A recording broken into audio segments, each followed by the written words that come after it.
Salut et bienvenue sur InnoTech Review. Aujourd'hui, on va parler d'un objet connecté que franchement, je considère aussi indispensable qu'un détecteur de fumée. On va parler de capteur de fuite d'eau et en particulier du capteur Badring d'IKEA. Pourquoi c'est pour moi un appareil indispensable? Parce qu'on adore notre maison. Bon, ok, il y en a, ils préfèrent leur voiture dans tous les cas. Cet homme a entretenu une véritable relation amoureuse avec sa voiture pendant de nombreuses années. Mais soyons honnêtes, un dégât des eaux, ça peut vite passer de «Oh, c'est juste une petite flaque» à «Aïe, ouf, ouf, ouf, combien ça va me coûter pour réparer tout ça?»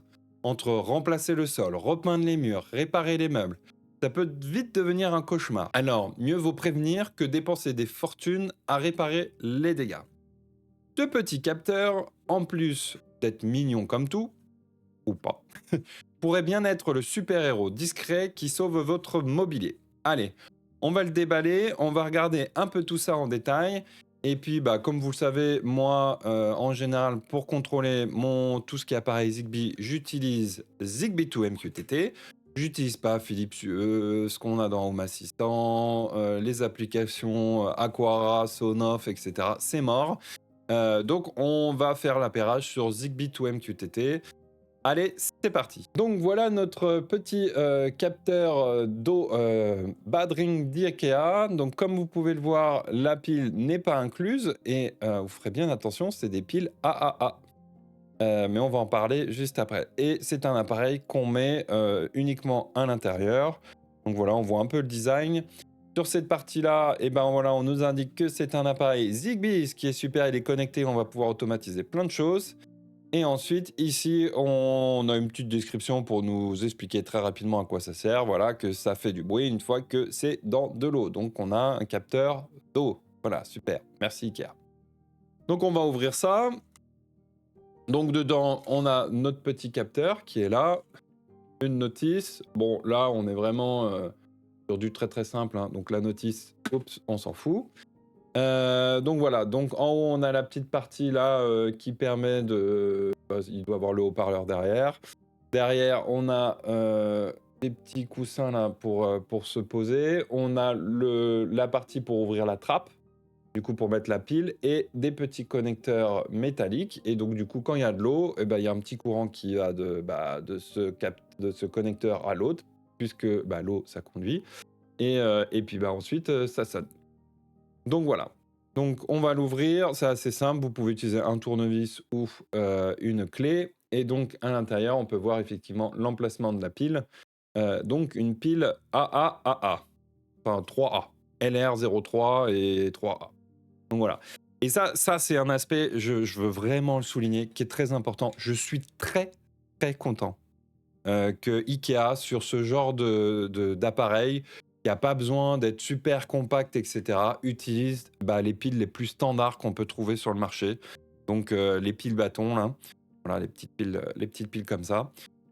Pour plusieurs raisons. Un, parce que c'est extrêmement simple, de les trouver, et elles sont assez bon marché. Donc ça, c'est bien. Et le deuxième point ultra important, bah, c'est que, bon là c'est pas le cas, j'utilise une pile voilà, alcaline basique, mais c'est qu'on peut mettre des accumulateurs, donc des piles rechargeables. Ça évite d'acheter des piles continuellement. Et voilà, de recharger bah, ces accumulateurs quand il y a besoin. Donc c'est plus économique et un peu plus écologique. Donc je trouve ça très bien et Ikea l'a très bien compris parce qu'ils le mettent vraiment en valeur. Si vous allez sur la fiche descriptive, bah, vous verrez bien que bah, ils utilisent leur accumulateur et que du coup ils font la promotion pour vendre leurs accumulateurs, etc. Donc je trouve ça très bien et sur tous les appareils qui n'ont pas besoin d'être ultra compacts, bah, c'est ce qu'il faut faire. D'ailleurs, ça me fait penser au début quand j'ai commencé la domotique il y a plus de 10 ans ou 15 ans, où c'était Fibaro qui était ultra populaire. Je me souviens de leurs piles.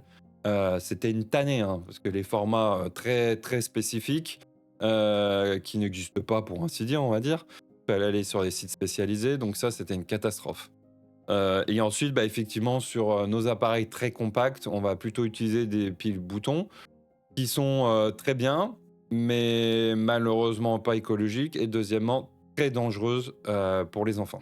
Donc surtout à ne pas laisser traîner, surtout si vous avez des bébés. Donc voilà concernant la pile. Ici on a le petit bouton pour tout ce qui est appairage et en fait on le voit pas là mais on le verra plus tard. Il y a une petite LED aussi pour nous indiquer clignote quand on fait l'appairage.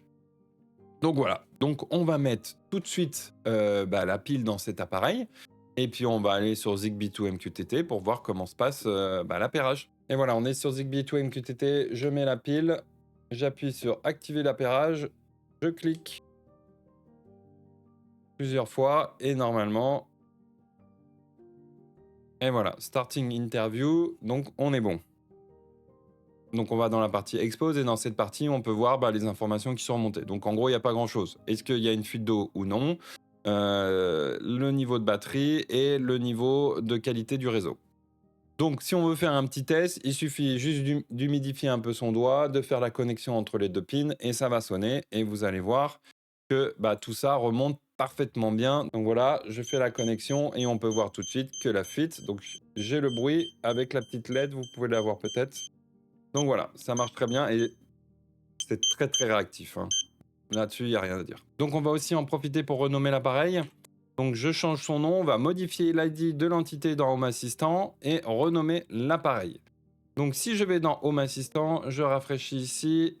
Si je descends, normalement, je devrais trouver capteur d'eau test qui se trouve ici. Et donc si on fait le même petit test, hop, on peut voir que toutes les informations remontent automatiquement dans Home Assistant. À partir de là, à vous d'ajouter les informations dans le dashboard, à vous de rajouter une automatisation pour vous envoyer une notification sur Home Assistant et du coup l'avoir sur votre téléphone ou lancer d'autres automatisations. On pourrait imaginer que vous avez acheté un appareil qui permet de fermer la vanne d'arrivée d'eau. Donc si vous avez une détection d'eau, vous fermez la vanne et comme ça vous êtes sûr de contrôler tout et qu'il n'y ait pas plus de fuite chez vous. Et voilà du coup pour le détecteur d'eau Badring d'IKEA. Franchement, pour un prix mini, puisque c'est 10 €, il offre une tranquillité d'esprit maximale si vous voulez éviter de transformer votre maison en Atlantis. Donc franchement, foncez, n'hésitez pas, achetez-le. Pour moi, c'est un indispensable de la maison, comme le détecteur de fumée. C'est un indispensable, il faut absolument l'avoir. Et comme d'habitude, pensez à liker, à commenter, à dire ce que vous en pensez. Et bien sûr, à vous abonner à InnoTech Review pour avoir toutes les prochaines vidéos. Et puis c'est surtout que si vous vous abonnez, franchement, moi, ça me motive et ça me permet de continuer. Donc, je vais en profiter, je vais vérifier sous mon évier s'il n'y a pas de problème et je vais rajouter ce petit capteur en plus que j'ai du coup. Et puis, je vous dis à la prochaine sur une vidéo InnoTech Review. Allez, à plus, ciao!